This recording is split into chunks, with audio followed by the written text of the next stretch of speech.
देखो, कल हम पारिस्थितिकी तंत्र में क्या देख रहे थे। पारिस्थितिकी तंत्र को समझा था और पारिस्थितिकी तंत्र के जैविक अजैविक घटकों को देखा था।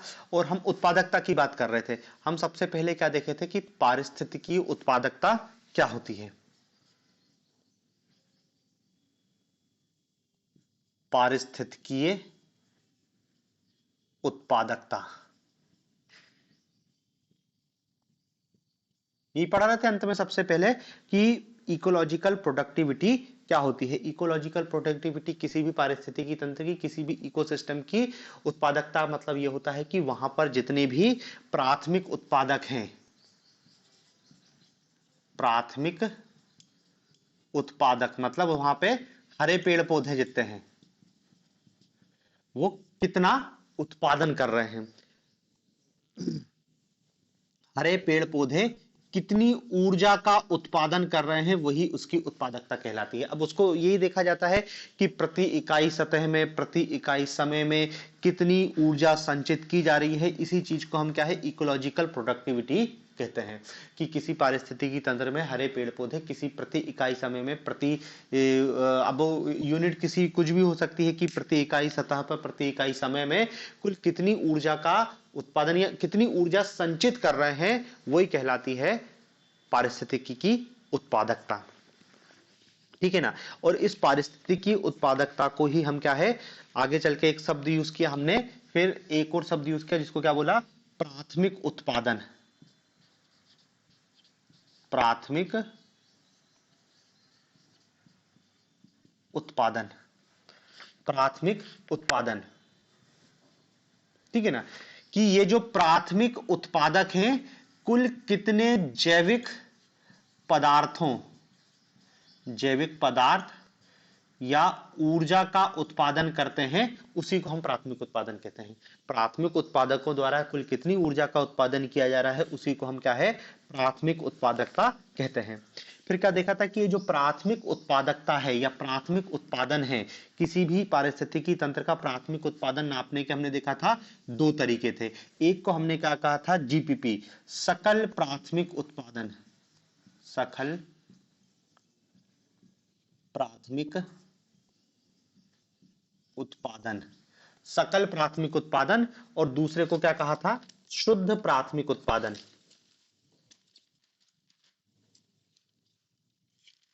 सकल प्राथमिक उत्पादन और दूसरा क्या देखा था, शुद्ध प्राथमिक उत्पादन।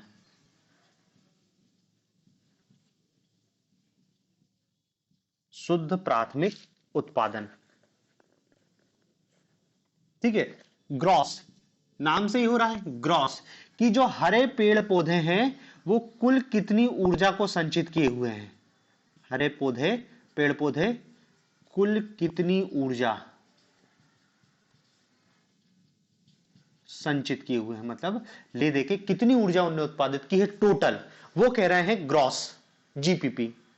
और फिर क्या देखा था, एनपीपी के लिए इस जीपीपी में से हमने क्या देखा था, श्वसन को घटा दिया था। कि जो पेड़ पौधे श्वसन करते हैं और उसमें जो ऊर्जा का उपयोग कर लेते हैं, श्वसन, या इसको ऐसा लिख लो, श्वसन द्वारा नष्ट ऊर्जा, श्वसन द्वारा नष्ट ऊर्जा, वो आता है आपका नेट प्राइमरी प्रोडक्ट, एनपीपी। ठीक है ना।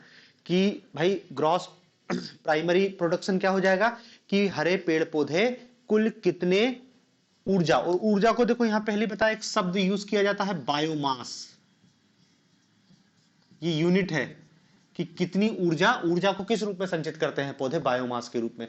भाई पौधे ने प्रकाश संश्लेषण किया, प्रकाश संश्लेषण करके जो उसने भोजन बनाया, वही जो संचित है पौधों में, उसको आप सेल्यूलोज कह लो या उसको कार्बोहाइड्रेट कह लो, वही ऊर्जा संचित होती जा रही है धीरे धीरे। और यही ऊर्जा का उपयोग क्या है, प्राथमिक उपभोक्ता करेगा। जो बकरी आ रही है उसको चरने, उसी उससे वो एनर्जी उसको मिल रही है, तो वो क्या है, यही है। तो इसी को कह रहे हैं हम बायोमास। बायोमास को हम हिंदी में जैव भार कहते हैं।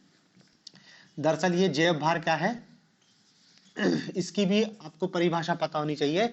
कि जो भी हमारे उत्पादक हैं या जो भी हमारे जैविक पदार्थ हैं, उनका सकल शुष्क भार, जैविक पदार्थों का सकल शुष्क भार, उसको उसका बायोमास कहते हैं, मतलब उससे पानी अलग कर दो। जैसे पेड़ है, जैसे गन्ने का उदाहरण बताया था कि गन्ने से गन्ने का जूस निकाल लिया, पानी निकल गया, वो अब जो बचा ना वो कहलाता है बायोमास, वो क्या है, शुष्क भार। हिंदी में बायोमास को और हिंदी में कहते हैं शुष्क भार।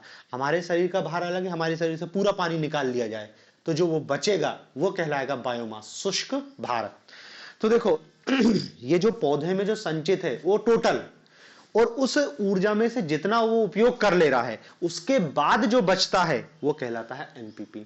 तो देखो दोनों आपको याद रखना है, प्राथमिक उत्पादन क्या है, और प्राथमिक उत्पादन दो तरीके से नापा जाता है, ग्रॉस और नेट।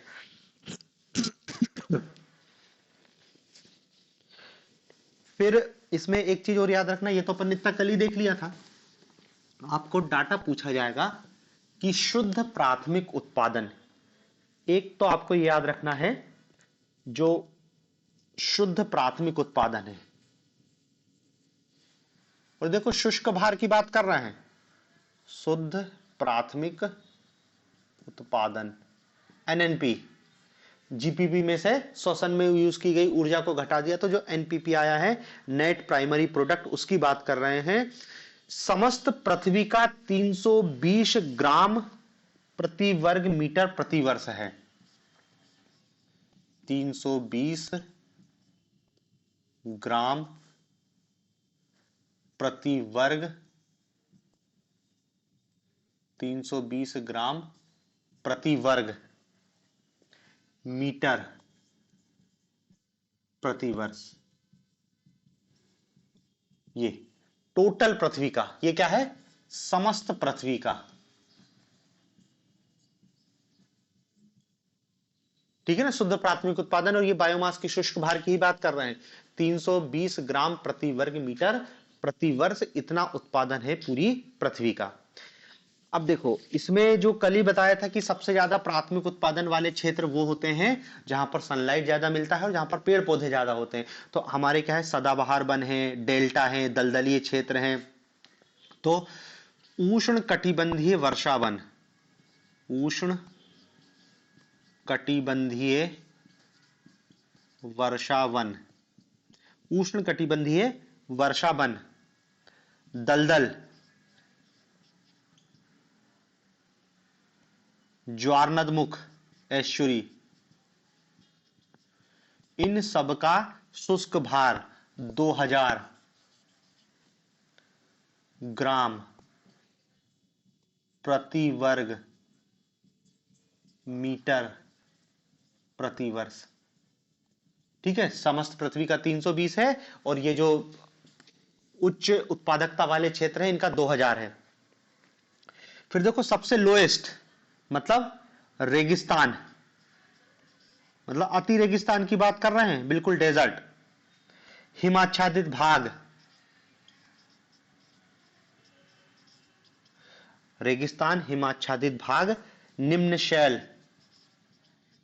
मतलब चट्टानी एरिया जहां पे पेड़ पौधे नहीं है, वहां पर है 3 ग्राम प्रति वर्ग मीटर प्रति वर्ष। ये अति निम्न है, ये सर्वाधिक है, ये सबसे कम है, क्योंकि यहां तो पेड़ पौधे ही नहीं है ना, पेड़ पौधे ही नहीं होंगे तो उत्पादकता तो कम होनी ही है। तो आप सबसे ज्यादा, सबसे कम और ओवरऑल पृथ्वी का याद रखना। बाकी सबका भी अलग अलग होता है, जैसे ओपन सी, खुले सागर, खुले सागर, खुले सागर का होता है 125, 125, 125, बस इतना ही बहुत है, बाकी वो डाटा कोई काम का नहीं है, इतने याद रख लेना, 2-3 डाटा है ये, 320, 2000 और 3, इतने में अपना काम हो जाएगा, ठीक है ना। और देखो एक चीज और याद रखना इसमें कि स्थलीय परितंत्र की उत्पादकता जलीय परितंत्र से अधिक होती है। क्या याद रखना, स्थलीय परितंत्र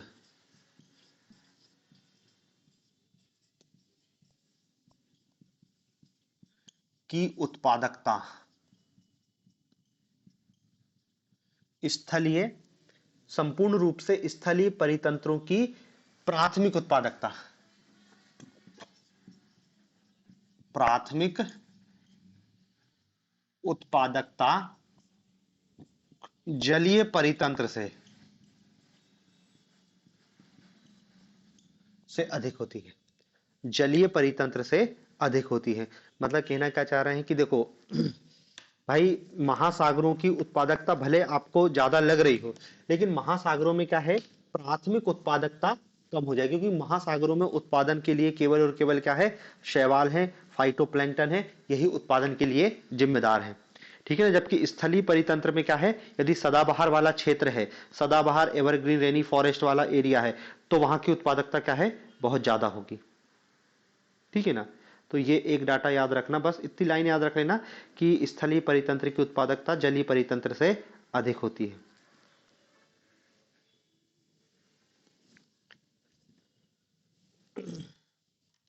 फिर इसमें एक दो चीज और है, उसको और देख लेते हैं। अभी यदि देखो, आप खुद ही अंदाजा लगा सकते हो कि अधिक उत्पादकता वाले क्षेत्र कौन से होंगे, उच्च उत्पादकता वाले क्षेत्र कौन से होंगे। भाई उच्च उत्पादकता वाले क्षेत्र, प्राथमिक उत्पादन वहीं अधिक होता है। दो चीजों पर निर्भर करता है, एक तो क्या है, वहां पर सनलाइट पर्याप्त मात्रा में होनी चाहिए और पेड़ पौधे होने चाहिए। तो जो हमारे कर्क और मकर रेखा के बीच का एरिया है, खासकर जहां पर एवरग्रीन ट्रॉपिकल फॉरेस्ट है, सदाबहार वन है, डेल्टाई क्षेत्र है, ज्वारनदमुख है, दलदलीय क्षेत्र हैं, यहाँ की उत्पादकता सबसे ज्यादा होगी। अब पृथ्वी में जहां जहां ये होगा, आप समझ जाओगे वहां की उत्पादकता अधिक होगी। उससे थोड़ी सी उत्पादकता कम होगी जहां पर क्या है, घास के मैदान होंगे, चाहे वो उष्ण कटिबंधीय घास के मैदान हो, चाहे शीतकोष्ण कटिबंधीय घास के मैदान हो। वेल्ड है, डाउन्स है, ये पेरीज हैं, स्टेपीज हैं, जहां पर व्यापक स्तर पर कृषि की जा रही है, यहाँ की उत्पादकता थोड़ी और कम होगी।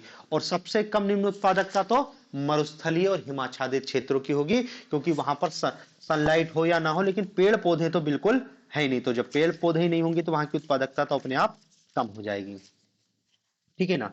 तो देखो, ये इतनी चीज क्या है, उत्पादकता के संदर्भ में है। अब इस पारिस्थितिकी तंत्र में हमको इस पारिस्थितिकी तंत्र के प्रकार समझ लो या कार्यों को देखना है।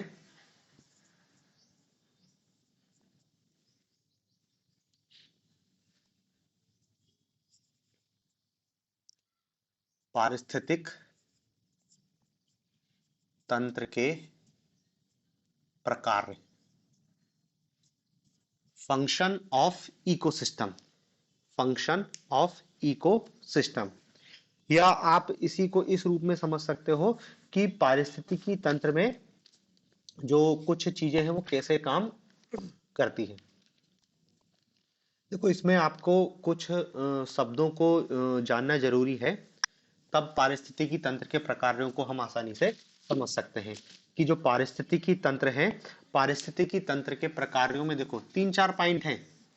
एक तो सबसे पहला है ऊर्जा का प्रवाह, ऊर्जा का प्रवाह। दूसरा है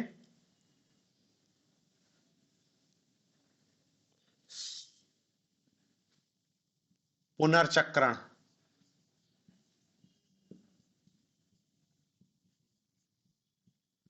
पुनर्चक्रण। तीसरा है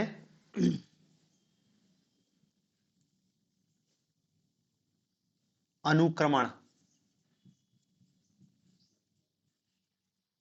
अनुक्रमण। चौथा है संतुलन बनाए रखना, संतुलन बनाए रखना, संतुलन बनाए रखना। ठीक है ना। देखो, ये चार तरह के प्रकार या कार्य होते हैं किसी भी पारिस्थितिकी तंत्र में। ठीक है ना। अब देखो, इन्हीं को हमको थोड़ा थोड़ा समझना है कि कहना क्या चाह रहे हैं। देखो, सबसे पहले क्या है, ऊर्जा का प्रवाह। ऊर्जा के प्रवाह में फ्लो ऑफ एनर्जी में एक पॉइंट याद रखना है कि किसी भी पारिस्थितिकी तंत्र में ऊर्जा का एक दिशीय प्रवाह होता है, एक दिशीय ऊर्जा का प्रवाह होता है।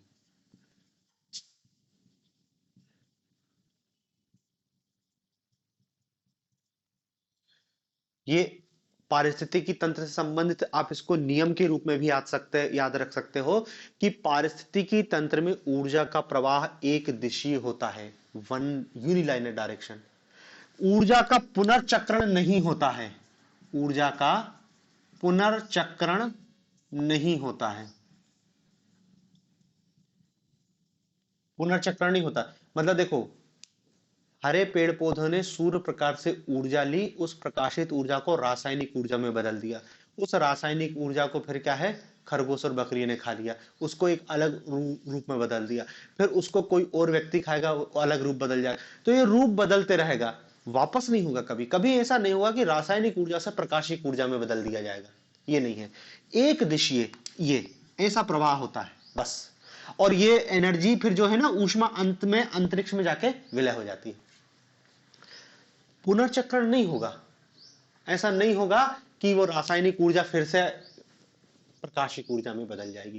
देखो, चक्रण होता है पदार्थों का, जैव भू रासायनिक चक्र देखते हैं कि जिसमें हम जो मिनरल्स हैं, अकार्बनिक कार्बनिक पदार्थ है, वो वापस आ जाता है। लेकिन ऊर्जा के लिए है ये नियम कि ऊर्जा का एक दिशीय प्रवाह होता है और ऊर्जा का पुनर्चक्रण नहीं होता। दूसरा, ऊर्जा के संदर्भ में इसकी बात है कि प्रत्येक पारिस्थितिकी तंत्र में ऊर्जा की हानि होती है, ऊर्जा की हानि होती है। पारिस्थितिकी तंत्र में ऊर्जा की हानि होती है। ऊर्जा की हानि का कह रहे हैं मतलब, जैसे जैसे आप पोषक स्तर में बढ़ते जाओगे, ऊर्जा का लॉस होते जाएगा। जैसे हम यदि हरे पेड़ पौधों की ही बात करें, हरे पेड़ पौधे जो सूर्य प्रकाश आता है उसका केवल 1% एनर्जी को ही ग्रहण कर पाते हैं। फिर इसके बाद जो अगला चरण आएगा उसमें वो और कम होते जाएगा। इसी में अभी देखेंगे लिंडमान का एक नियम दिखाई देगा, 10% का नियम। तो आप तो दूसरी लाइन का याद रख लो कि पारिस्थितिकी तंत्र में ऊर्जा की हानि होती है। तीसरा ऊर्जा से संबंधित नियम है कि ऊर्जा का निरंतर रूप बदलता है, ऊर्जा निरंतर रूप परिवर्तित करती है।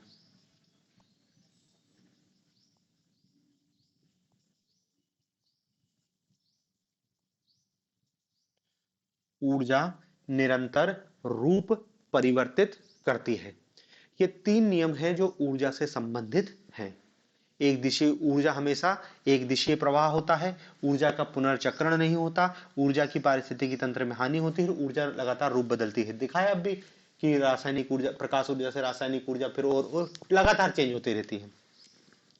अब देखो, इसमें क्या है, ऊर्जा के प्रवाह से संबंधित एक नियम होता है जिसको लिंडमान का नियम कहते हैं, या इसको 10% लॉ ऑफ 10% कहते हैं, लिंडमान का नियम।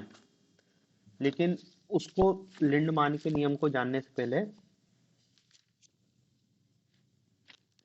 हाँ, एक चीज हमको समझना होगा, पोषण स्तर क्या होता है। पोषण स्तर, अंग्रेजी में इसके लिए शब्द यूज किया गया है tropics level, TROPHIC, trophic level, trophic level.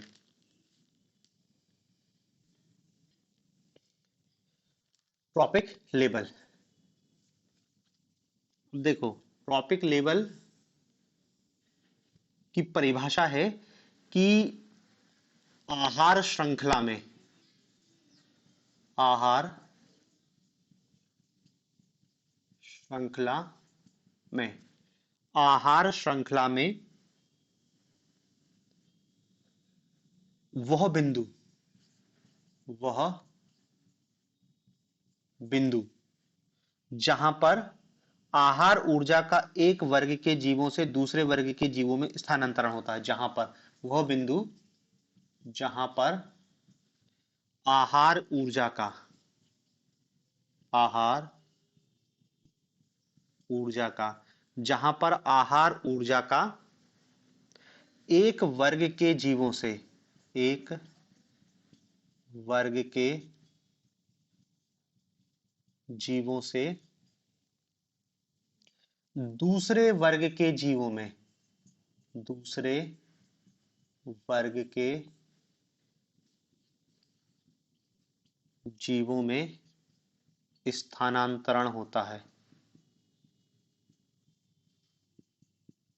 एक वर्ग के जीवों से दूसरे वर्ग के जीवों में स्थानांतरण होता है। पोषण स्तर, ट्रॉपिक्स लेवल कहलाता है। आहार श्रृंखला में वह बिंदु जहां पर ऊर्जा का एक वर्ग के आहार ऊर्जा का एक वर्ग के जीवों से दूसरे वर्ग के जीवों में स्थानांतरण होता है, वो शब्द वो पॉइंट का कहलाता है। आहार श्रृंखला का वह पॉइंट कहलाता है पोषण स्तर, ट्रॉपिक्स लेवल। अब देखो कहना क्या चाह रहे हैं ट्रॉपिक्स लेवल के अंतर्गत। भाई हमने अभी उदाहरण के माध्यम से समझा था कि जो आपकी खाद्य श्रृंखला है, जैसे हरे पेड़ पौधे हैं, हरे पेड़ पौधे क्या कर रहे हैं, प्राथमिक उत्पादक हैं, सौर ऊर्जा का उपयोग करके क्या है, रासायनिक ऊर्जा में कन्वर्ट कर रहे हैं, ठीक है ना। ये प्राथमिक उत्पादक कहा था। इन प्राथमिक उत्पादकों को कौन खा रहा है, प्राथमिक उपभोक्ता खा रहे हैं। 1 मिनट होल्ड करना है।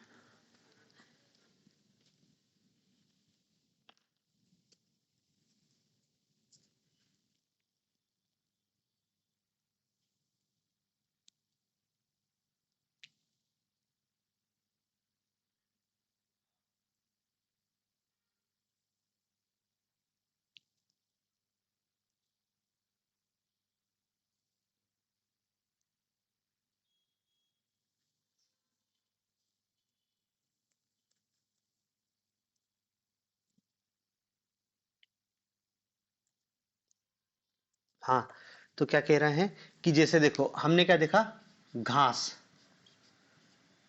ठीक है, घास को खाया किसने, बकरी या खरगोश, कुछ भी लिख लो, ठीक है ना।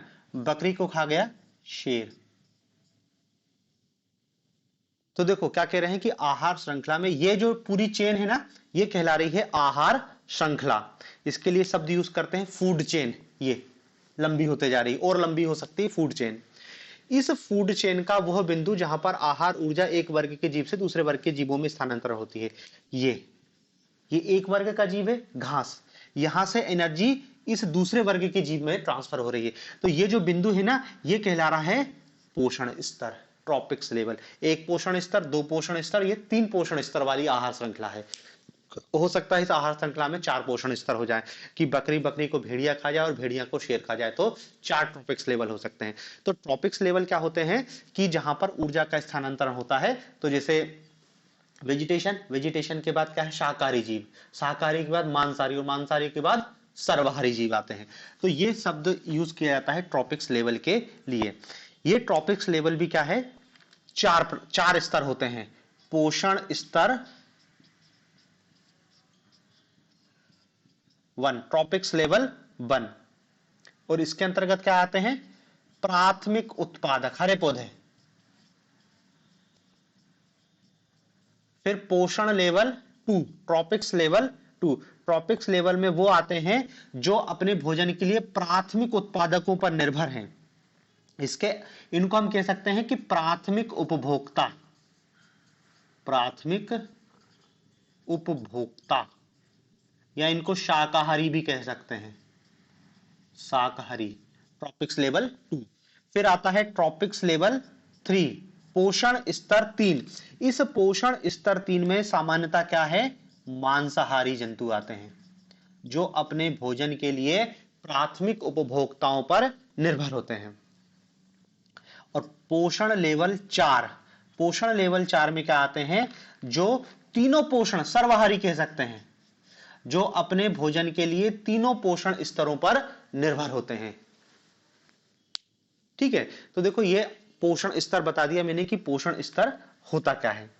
अब हमको समझना है लिंडमान का नियम, जो ऊर्जा के क्षरण से संबंधित है किसी भी आहार श्रृंखला में। तो इसको कहते हैं लिंडमान का नियम या लिंडेमान, लिंडमान का नियम, लिंडमान का नियम। यह नियम उनने 1948 में दिया था, 1942 में लिंडमान का नियम, और इसे ही 10% का नियम कहते हैं। 10% का नियम। क्या है ये नियम? लिंडमान महोदय क्या कहते हैं कि किसी भी परितंत्र में, किसी भी परितंत्र में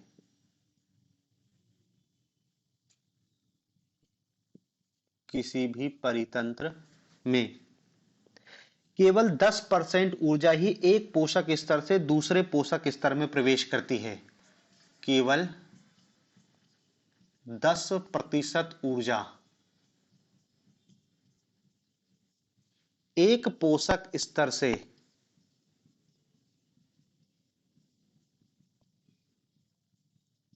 दूसरे पोषक स्तर में प्रवेश करती है।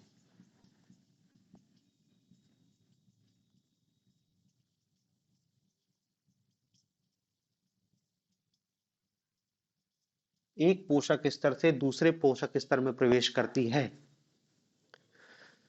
मतलब समझ रहे? अभी बताया पोषक स्तर ट्रॉपिक लेवल से, एक ट्रॉपिक लेवल से दूसरे ट्रॉपिक्स लेवल में पहुंचते हैं तो केवल 10% ऊर्जा ही कैरी फॉरवर्ड, 90% ऊर्जा का लॉस होता है। मतलब देखो पोषक स्तर, जैसे घास, घास एक ट्रॉपिक लेवल है, बकरी दूसरा ट्रॉपिक्स लेवल है, और शेर तीसरा ट्रॉपिक्स लेवल है।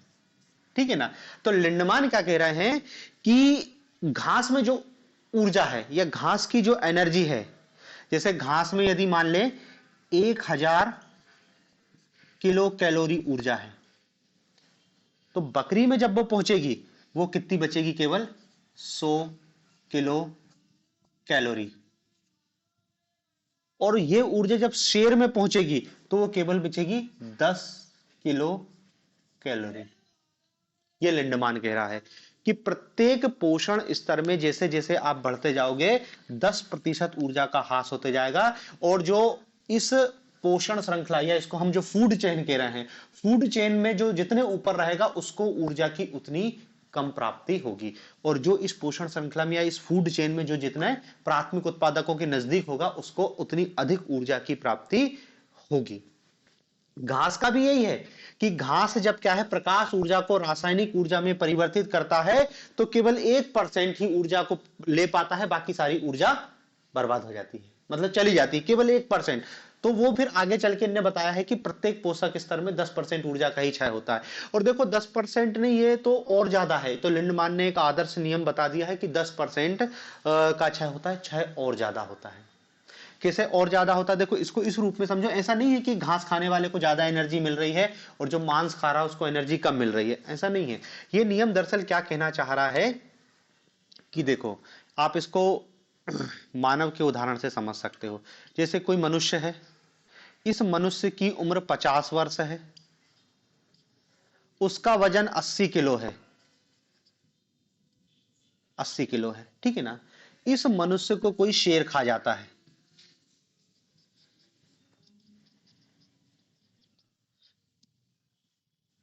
80 किलो का आदमी था, उसको शेर ने खा गया। अब ये जो 80 किलो का मनुष्य है, मतलब उसमें 80 किलो मांस है, मांस तो 80 किलो नहीं होगा, फिर भी अपन मान लेते हैं कि 50-60 किलो तो मांस होगा। इस 50 किलो मांस के बनने में कितने समय लगे? 50 वर्ष लगे। इस 50 वर्षों के दौरान उसने कितनी ऊर्जा की खपत करी होगी, कितनी ऊर्जा खाया होगा? जैसे बकरी, मान लो ये 20 किलो की बकरी है, 2 साल की है या 3 साल, जितने भी साल की है, इसको शेर खा गया, तो शेर को तो 20 किलो मांस मिला खाने के लिए, लेकिन इस 20 किलो मांस को बनाने में शेर बकरी ने कितने किलोमीटर की घास खाई होगी? उस घास को पनपने में कितने लीटर जल लगा होगा? समझ रहे कहना क्या चाह रहे हैं? कि भाई जो मांस बना है उस मांस के निर्माण में कितनी ऊर्जा की, कितनी घास खाई होगी उस बकरी ने, कितनी पेड़ की पत्तियां खाई होंगी, तब जाके उसका उतना मांस बना है। एक झटके में शेर ने उसको खा गया। तो शेर को तो देखो, अब यदि इसमें तुलना करें तो शेर ने क्या है, एक झटके में इतने 1000 किलोमीटर की घास खा गया, क्योंकि उसने एक बकरी खा गया।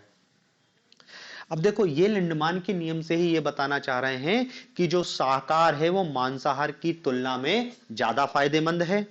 शाकाहारी जीव प्रकृति की प्रकृति पर कम बोझ है, मांसाहार प्रकृति पर बोझ है, अधिक दबाव डलता है। आपने भाई 1 किलो मांस को उत्पादन करने में कितने किलो घास खाना पड़ेगा बकरी को? ऐसा थोड़ी है कि 1 किलो घास खाया तो बकरी का 1 किलो मांस बढ़ गया। 1 किलो मांस बनने में 100 किलो घास खाना पड़ेगा, तब जाके शायद 1 किलो मांस बनेगा। और 1 किलो मांस व्यक्ति एक बार में खा गया, मतलब एक बार में व्यक्ति ने 100 किलो घास खा गया, मतलब कितने किलोमीटर। तो मांसा, तो देखो ये लिंडमान का नियम तो केवल 10% का नियम याद रखना है कि प्रत्येक पोषक स्तर में केवल 10% ऊर्जा ही ट्रांसफर होती है। तो यही वो बता रहा है कि घास की जितनी एनर्जी थी वो बकरी में जो मांस के रूप में कन्वर्ट हो रही है केवल 10%। यदि घास 1000 किलो कैलोरी वाली थी और बकरी के शरीर में केवल 100 किलो कैलोरी ही पहुंचेगी, और जब बकरी को कोई खाएगा तो उसके शरीर में केवल 10 किलो कैलोरी ही पहुंच रही है, और इसके ऊपर तो और कम होते जाएगी। तो जैसे जैसे हम फूड चेन में पढ़ते जाएंगे, लिंडमान का नियम है कि ऊर्जा केवल 10, मतलब हम देखो उसमें 3 चीज याद रख सकते हैं। पहला तो क्या है कि फूड चेन में ऊर्जा की हानि होती है, ऊर्जा की हानि, यह भी हमने पारिस्थितिक तंत्र में भी लिखा था, ऊर्जा की हानि होती है। दूसरा क्या है, मांसाहारी जीव प्रकृति पर बोझ हैं, ठीक है ना। तो यदि आप मांसाहार नहीं करते तो आप अधिक इको फ्रेंडली हैं। मांसाहारी व्यक्ति इको फ्रेंडली नहीं है, क्योंकि मांस के उत्पादन में बहुत ऊर्जा का क्षय हुआ है। आप यदि 10 किलो मांस बनने में हो सकता है कि 1000 किलो या बहुत बड़े मात्रा में प्राथमिक उत्पादकों का ऊर्जा नष्ट हुई होगी। तो देखो यही है लिंडमान का नियम, इसी को कहते हैं लिंडमान के 10% का नियम। फिर देखो हम एक शब्द यूज कर रहे हैं आहार श्रृंखला, इसको भी थोड़ा सा समझ लेते हैं। आहार श्रृंखला, फूड चेन, फूड चेन, आहार श्रृंखला।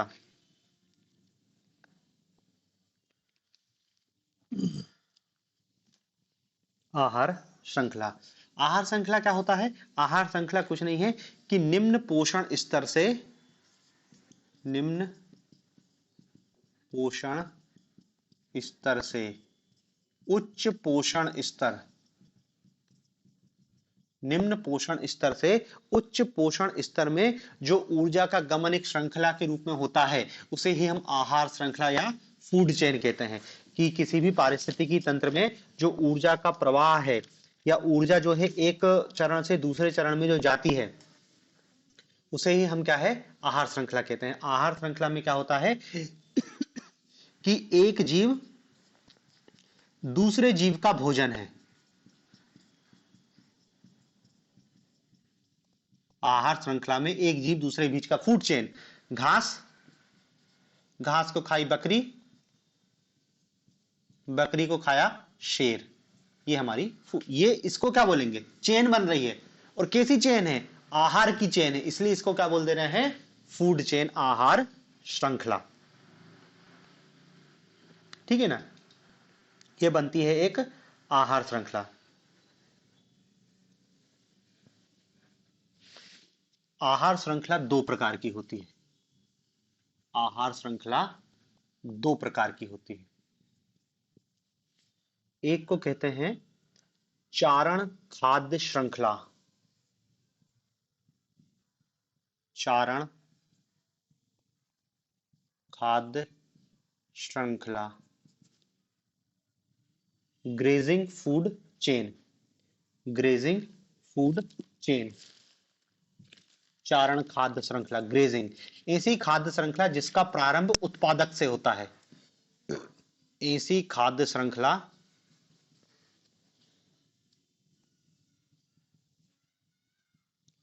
जिसका प्रारंभ उत्पादक से होता है, जिसका प्रारंभ उत्पादक से होता है। उत्पादक मतलब क्या है, पेड़ पौधे से होता है। जैसे अब भी जो हमने देखा था, घास, घास को खा रहा है टिड्डा, टिड्डे को खा रहा है पक्षी, पक्षी, पक्षी, और पक्षी को फिर कुछ भी खा जा रहा है, आगे जाके सांप खा जा रहा है, बाज खा जा रहा है। ये तो देखो इसका, जिस फूड चेन का प्रारंभ पेड़ पौधों, हरे पेड़ पौधों या फिर क्या है उत्पादकों से होता है, उन्हें हम कहते हैं चारण खाद्य श्रृंखला। और दूसरी होती है अपरद खाद्य श्रृंखला। अपरद खाद्य श्रृंखला। अपरद खाद्य श्रृंखला। अपरद खाद्य श्रृंखला क्या होती है? ऐसी श्रृंखला जो मृतोपजीवी या परजीवी से शुरू होती है, जो मृतोपजीवी या परजीवी से शुरू होती है। मृतोपजीवी या परजीवी से शुरू होती है।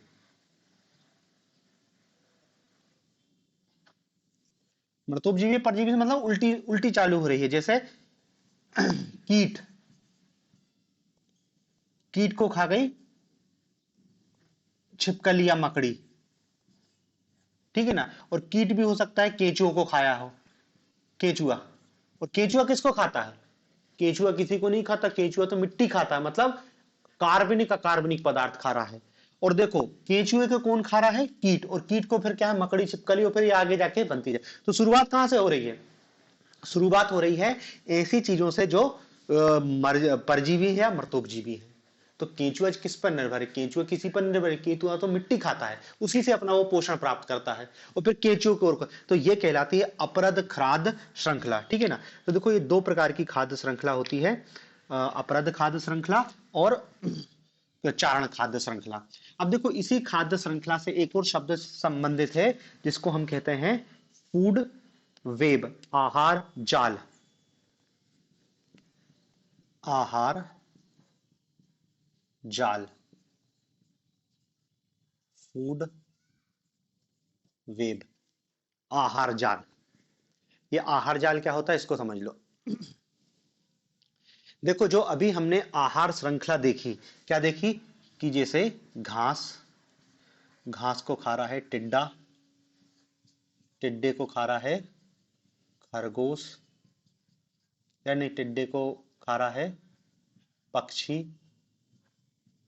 पक्षी को खा रहा है बाज, और बाज को अन्य कोई। अब देखो ये तो एक फूड चेन हो गई, एक एक है। लेकिन क्या है, पारिस्थितिकी तंत्र में ऐसा नहीं होता है कि कोई किसी की रास्ता देखेगा। भैया ठेका नहीं है कि घास को टिड्डा खाएगा, घास को बकरी भी खाती है, घास को खरगोश भी खाता है, ठीक है ना। फिर ऐसा भी नहीं कि बकरी और खरगोश की कोई रास्ता, इस बकरी को शेर भी खा जाएगा, इस बकरी को भेड़िया भी खा जाएगा, ठीक है ना, कोई भी खा सकता है। घास हिरण भी खाती है, हिरण को भी हिरण शेर खा सकता है, ठीक है ना। फिर ये शेर को जरूरी नहीं बकरी, शेर को मौका मिलेगा तो इस भेड़िए को भी निपटा देगा, शेर को मौका मिलेगा तो कुत्तों को भी निपटा देगा, जंगली कुत्तों को, और शेर का मौका मिलेगा तो शेर खरगोश को भी निपटा देगा। तो देखो अब ये एक क्या है, नेट बन जा रहा है। आहार श्रृंखला में कोई किसी की रास्ता नहीं देख रहा है, कोई किसी की बंदी नहीं है कि नहीं नहीं ये खरगोश तो उसका भोजन है मैं हाथ ना लगाऊं, जिसको जो मिल गया उसने वो निपटा दिया। तो ये अब क्या है, एक ऐसा जाल टाइप का बन जाएगा, ये ऐसी जाल बन जाएगा। इसी को कहते हैं आहार जाल, इसी को क्या कहते हैं? आहार जाल।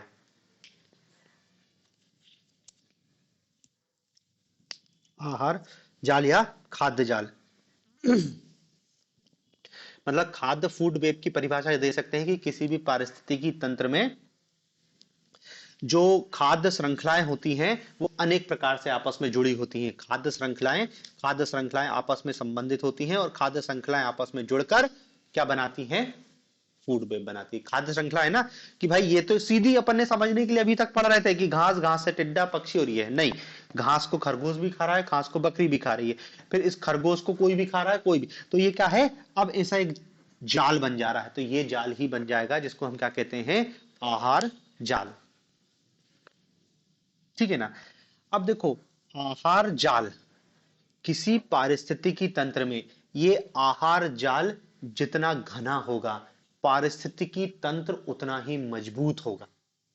आहार जाल जितना घना होगा, या आहार जाल में जितनी जो फूड श्रृंखला में आहार जाल जितना घना होगा वो पारिस्थितिकी तंत्र उतना ज्यादा स्टेबल होगा, नष्ट नहीं होगा। कैसे नष्ट नहीं होगा?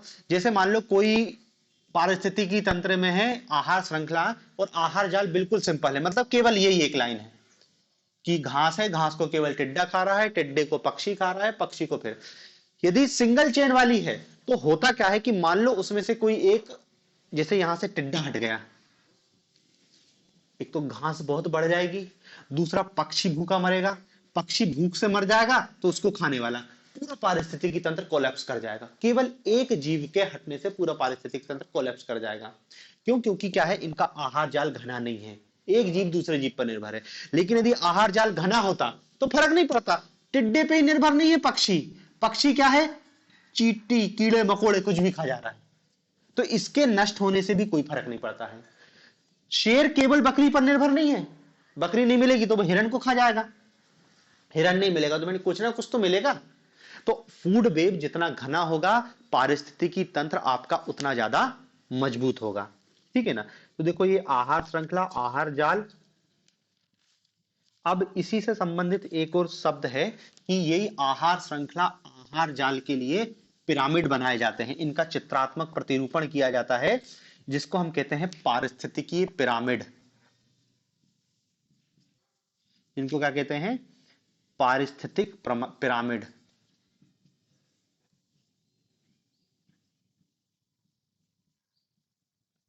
Ecological pyramid.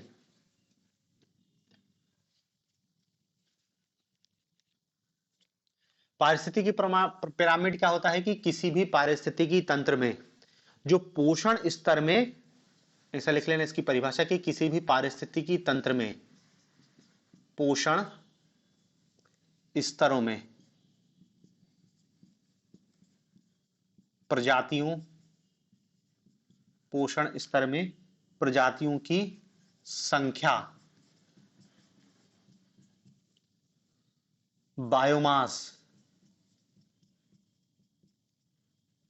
ऊर्जा, पोषण स्तरों में प्रजातियों की संख्या, बायोमास, ऊर्जा की सुलभता एवं प्राप्यता, बायो ऊर्जा की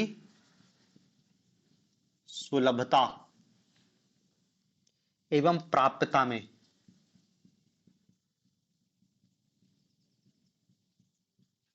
सुलभता एवं प्राप्यता में इस तरह से ह्रास होता है, इस तरह से ह्रास या कमी होती है, ह्रास होता है कि उनका आकार पिरामिड जैसा हो जाता है।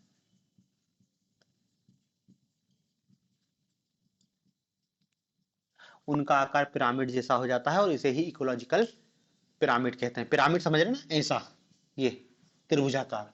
अब पिरामिड कहीं देखेंगे उल्टा भी बनेगा, कभी सीधा भी बनेगा, कि क्या है कि विभिन्न पोषण स्तरों में, एक पोषण स्तर, दो पोषण, अभी देखा ना 4 पोषण स्तर, तो जीवों की संख्या, उनका सकल बायोमास और ऊर्जा में इस प्रकार की कमी होती है कि वो एक क्या है, पिरामिड की शक्ल ले लेता है।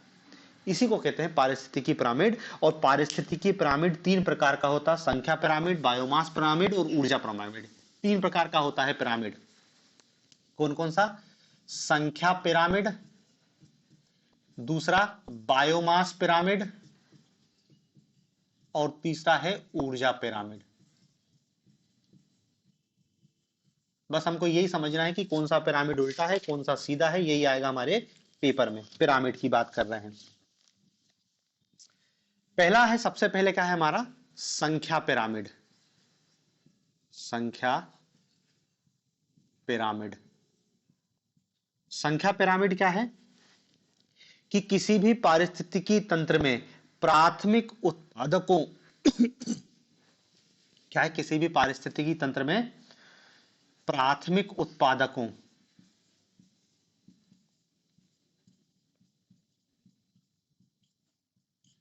प्राथमिक उत्पादकों और उपभोक्ताओं के बीच की संख्या, और विभिन्न स्तर के विभिन्न स्तर के उपभोक्ताओं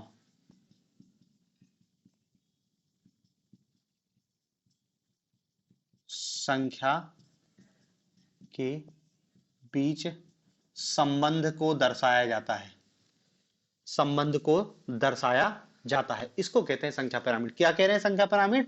प्राथमिक उत्पादक मतलब हरे पेड़ पौधे और इसके अतिरिक्त जितने उपभोक्ता हैं, भाई किसी भी पारिस्थितिक में प्राथमिक उत्पादक तो हरे पेड़ पौधे, बाकी तो सब उपभोक्ता है, भले उनको हम प्राथमिक उपभोक्ता, द्वितीयक उपभोक्ता, तृतीयक है तो उपभोक्ता, इनकी जो संख्या को दर्शाता है, वैसे पिरामिड को हम क्या बोलते हैं? संख्या पिरामिड। संख्या पिरामिड उल्टा और सीधा दोनों प्रकार का होता है। ये उल्टा व सीधा दोनों प्रकार का होता है संख्या पिरामिड। उल्टा सीधा दोनों कैसे हो सकता है? देखो, जैसे हम एक संख्या पिरामिड देखते हैं घास के मैदान का, घास के मैदान का। भाई घास के मैदान की संख्या पिरामिड की शुरुआत कहां से होगी? घास से। ये घास के मैदान का संख्या पिरामिड देख रहे हैं, यहां पर क्या है? घास। तो स्वाभाविक सी बात है कि आप घास को गिनेंगे तो उनकी संख्या तो अरबों में, कितने घास के पेड़ होंगे किसी भी घास के मैदान में, किसी भी जंगल में, घास तो तुम गिन ही नहीं सकते हो। संख्या की जब बात आएगी तो वो तो अनंत बोलना पड़ेगा, इतनी ज्यादा संख्या है। फिर ये एक पोषण स्तर हो गया, इसके ऊपर दूसरा पोषण स्तर है, और दूसरा पोषण स्तर क्या है?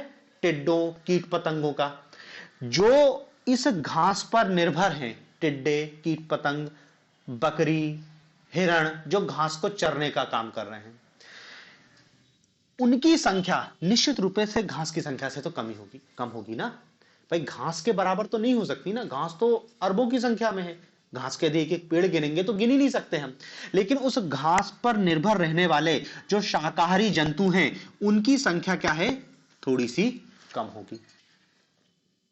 फिर इन शाकाहारी जंतुओं पर जो निर्भर हैं मांसाहारी जंतु, उनकी संख्या और कम होगी, और फिर इन पर रहने वाले और कम होंगे। मतलब देखो, एक पोषण स्तर, दो पोषण स्तर, तीन पोषण स्तर, चार पोषण स्तर। तो ये जो पिरामिड बन रहा है, ऐसे पिरामिड की शक्ल ले लेगा ये पिरामिड। ये है संख्या पिरामिड घास के मैदान का। ऐसा की ऐसा ही क्या है? तालाब का पिरामिड बनेगा। तालाब, भाई तालाब में प्राथमिक उत्पादक क्या है? शैवाल है, फाइटोप्लैंक्टन है, और उनकी संख्या भी आप गिन नहीं सकते, वो भी अनंत में होंगे। भाई शैवाल कैसे गिनोगे? वो तो फैला हुआ है पूरे तालाब में, तो वो भी संख्या में अधिक रहेगा। लेकिन उस पर निर्भर छोटी मछलियां, घोंगा और जो छोटे छोटे जीव हैं, उनकी संख्या उनसे तो कम होगी। फिर बड़ी मछली, फिर और बड़ी मछली। तो देखो, घास के मैदान और तालाब का संख्या पिरामिड हमेशा कैसा बनेगा? सीधा। ये सीधा पिरामिड है ना। उल्टा क्या बोलेंगे जब ये उल्टा हो जाएगा? नीचे कम और ऊपर ज्यादा, तो उल्टा। तो देखो, घास के मैदान और तालाब का संख्या पिरामिड हमेशा सीधा बनेगा। देखो ये याद रखना, ये पेपर में आएगा। देखो याद रखने वाली कोई बात नहीं है, आप यदि चीज को समझ गए तो किसी भी परितंत्र का पिरामिड निर्माण कर सकते हैं। तो किसी भी घास के मैदान का जो संख्या पिरामिड है वो हमेशा सीधा बनेगा, तालाब का भी संख्या पिरामिड हमेशा सीधा बनेगा। लेकिन एक संख्या पिरामिड होता है जो उल्टा भी बनता है, क्योंकि अब भी हमने लिखा संख्या पिरामिड उल्टा सीधा दोनों बनता है। यदि हम बरगद के पेड़ का पिरामिड देखें, बरगद या पीपल या कोई भी बड़े पेड़ का पिरामिड देखें, तो क्या है ना कि जैसे एक ये पेड़ है, बरगद का कितना है? एक पेड़ है। एक बरगद के पेड़ पर हो सकता है सैकड़ों की संख्या में पक्षी निवास कर रहे हो। भाई बरगद का पेड़ बहुत विस्तृत है, उसमें कितने ही पक्षियों ने अपने घोंसले बना के रखे होंगे। फिर इन चिड़िया जो हैं, ये समझ लो पक्षी, फिर इन पक्षियों का जो भोजन है कीट पतंग, कीट पतंग निश्चित रूप से पक्षियों से ज्यादा होंगे, कीट। और फिर इन कीटों पर निर्भर रहने वाले और जो सूक्ष्म जीव हैं, इनकी संख्या और ज्यादा होगी। तो बरगद के पेड़ का पिरामिड उल्टा बनेगा। ये उल्टा पिरामिड है, समझ रहे हैं ना? संख्या देख रहे हैं, यहां पर केवल गिनती कर रहे हैं। पेड़ एक है तो ऐसा तो ही नहीं कि कोई जीव एक ही रह रहा होगा, हजारों की संख्या में। एक चिड़िया थोड़ी रह रही होगी बरगद के पेड़ पे, चिड़िया बहुत सारी, और बहुत सारी चिड़ियाओं के अलग अलग, चिड़िया भी होगा, कबूतर भी हो सकता है, अलग अलग होगा, पक्षी है। फिर पक्षी जो कीट पतंगों को खा रहे हैं, तो एक पेड़ पे कितने कीट पतंग हो सकते हैं? पक्षियों से तो ज्यादा ही होंगे। और फिर उन कीट पतंग जो सूक्ष्म जीव जो हैं, जो कीट पतंग खा रहे हैं, मतलब ये ऐसा, ये क्या है, उल्टा बन रहा है।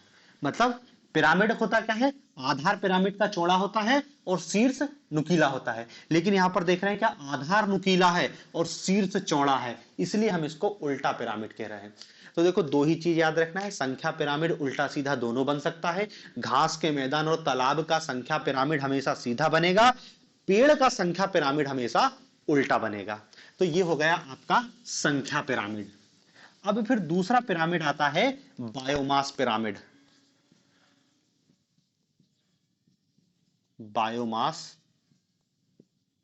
पिरामिड, संख्या पिरामिड, संख्या पिरामिड के बाद आता है क्या है, बायोमास पिरामिड या द्रव्यमान पिरामिड भी कहते हैं।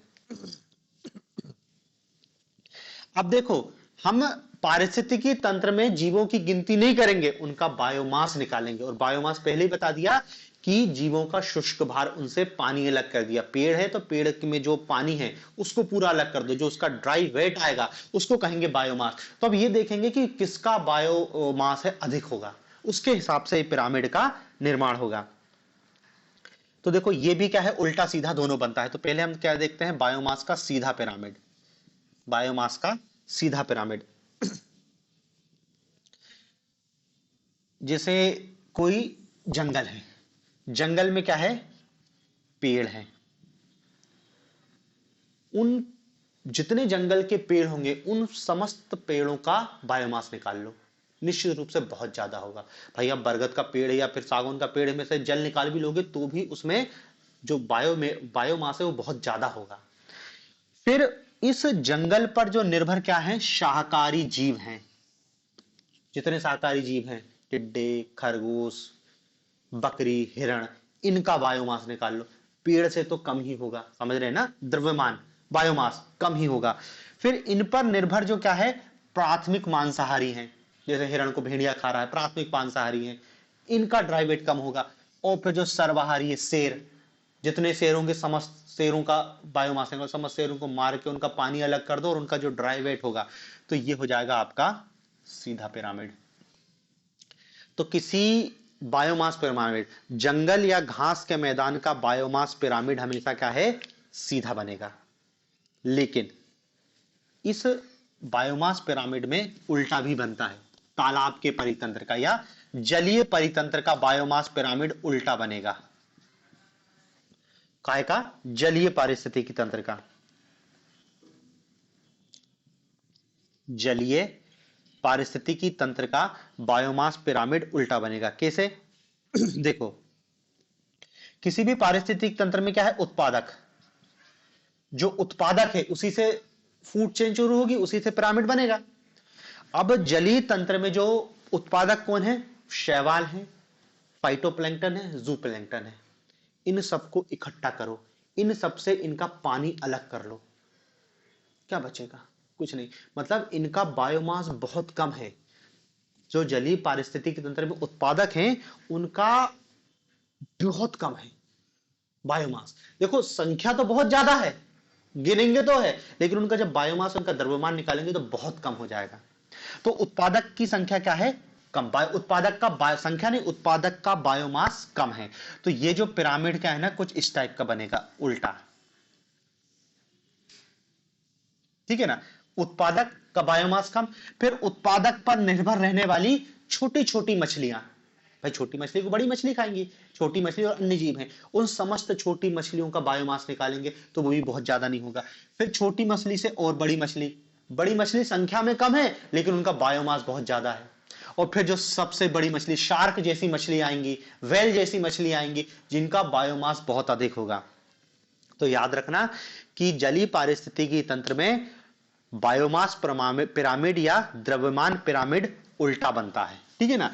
जबकि देखो संख्या पिरामिड जलीय परितंत्र में सीधा बन रहा था, यही अंतर है जो कंफ्यूज करते हैं। और तीसरा अंत में क्या है, ऊर्जा पिरामिड, ऊर्जा पिरामिड। ऊर्जा पिरामिड। ऊर्जा पिरामिड में सिंपल है, ऊर्जा पिरामिड हमेशा सीधा बनेगा। ऊर्जा पिरामिड हमेशा सीधा बनेगा।